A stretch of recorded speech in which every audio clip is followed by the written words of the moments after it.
A gente vai conversar agora com o Marcelo Neri, ele é diretor do Centro de Políticas Sociais da FGV. Neri está com a gente aqui já? Deixa eu ver. Pronto. Oi, doutor. Tudo bem, professor? É um prazer voltar a falar com o senhor. Faz muito tempo que não nos vemos. Prazer recebê-lo aqui no CNN 360. Neri já atuou dentro do governo federal, exatamente numa política de tentar aumentar a produtividade, mexer ali os botões da nossa economia para tentar distribuir melhor o nosso bolo de dinheiro. Então, fala com um olhar tanto de quem está na academia como de quem lidou com o problema com a mão na massa. Professor, eu queria muito entender que o senhor, na verdade, explicasse para a gente qual é a expectativa que a gente deve ter a respeito da resiliência da inflação. E pergunto isso porque a gente está entrando num cenário em que as previsões de crescimento econômico no Brasil são revisadas para baixo de tempos em tempos. A gente pode entrar naquele que é o pior cenário de todos, tecnicamente falando, falar de estagflação, que é quando você tem inflação alta pressionando os preços e crescimento parado. É isso que eu queria ouvir do senhor. Boa tarde novamente. Boa tarde, Daniela. Boa tarde a todos. Quer dizer, eu acho que talvez nós já estejamos nesse cenário de estagflação, inflação já a 2 dígitos e o desemprego já estava a 2 dígitos. É o que torna essa situação muito complicada, porque normalmente você tem uma troca. Se a inflação está alta, provavelmente porque a economia está aquecida, o desemprego está baixo, está sendo pressionado pelo mercado de trabalho, mas isso não é o caso. Então, a gente fica com um cobertor curto, né? Se você descobrir a inflação, você para cobrir o desemprego ou vice-versa. E como você falou, essa situação ainda é mais séria em termos dos pobres. A inflação em geral já bateu os 10%, né? Os 2 dígitos, um pouco acima disso. Agora, a inflação dos pobres está rodando a 2,6 nos últimos 12 meses, 2,6 pontos acima da inflação de renda mais alta. E o desemprego a mesma coisa.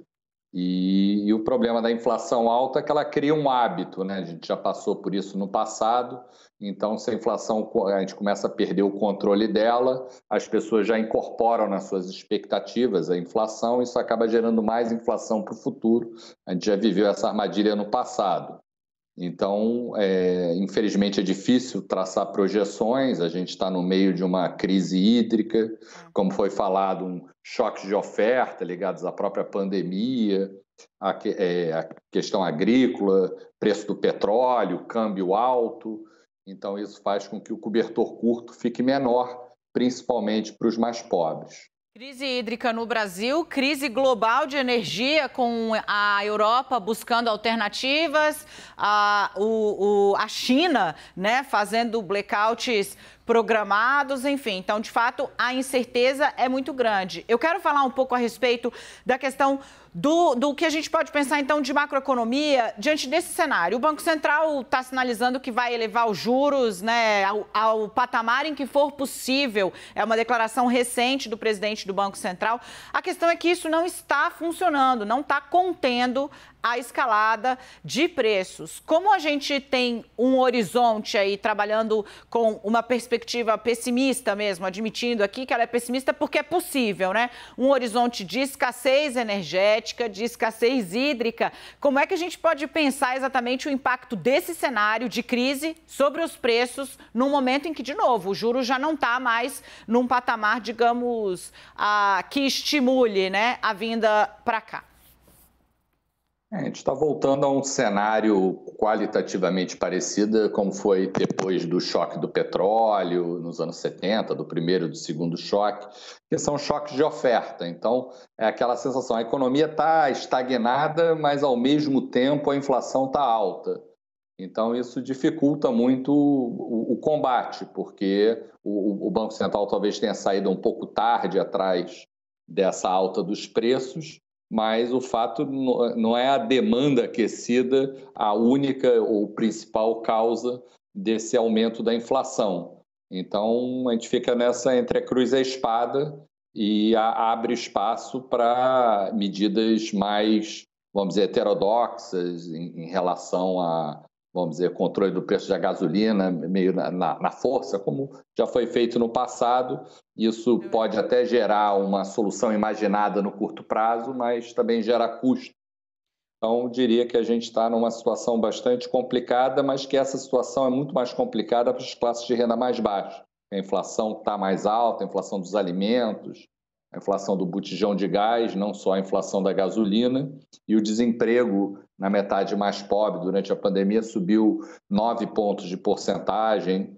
Então, é uma equação macroeconômica de difícil manejo,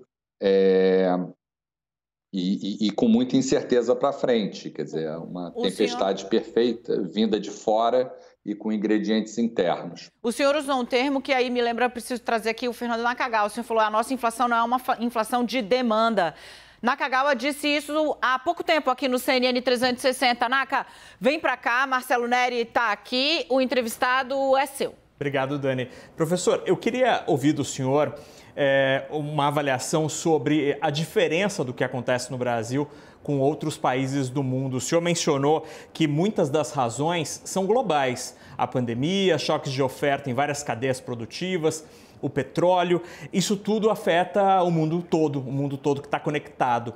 Mas a nossa inflação tem sido sistematicamente maior do que dos nossos pares, né? Então a gente está com o dobro de inflação do Peru, do Chile, Colômbia, muito acima da observada no México.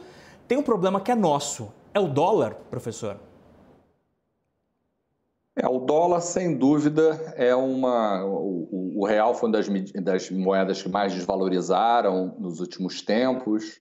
E, normalmente, porque, vamos dizer, a gente tem um choque no preço das commodities internacionais. Isso também beneficia o Brasil, né? E, normalmente, isso acaba favorecendo a nossa balança de pagamentos. Isso faz com que o preço do dólar caia, mas não é isso que a gente está observando.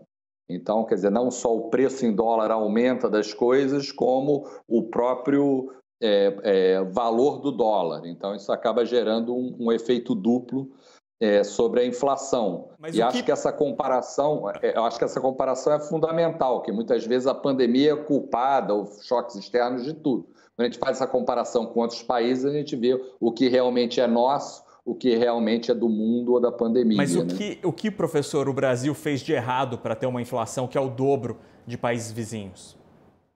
Primeiro, o nosso passado, né? A gente já faz, vamos dizer, desde 94 a gente conseguiu estabilizar a inflação, o plano real, bem sucedido, etc. Mas se pegar de 70 a 95, nenhum país teve mais inflação no mundo do que o Brasil, nem mesmo a nossa rival nesse campo, que é a Argentina. Então, essa memória inflacionária é uma espécie de um fantasma que vem nos assombrar.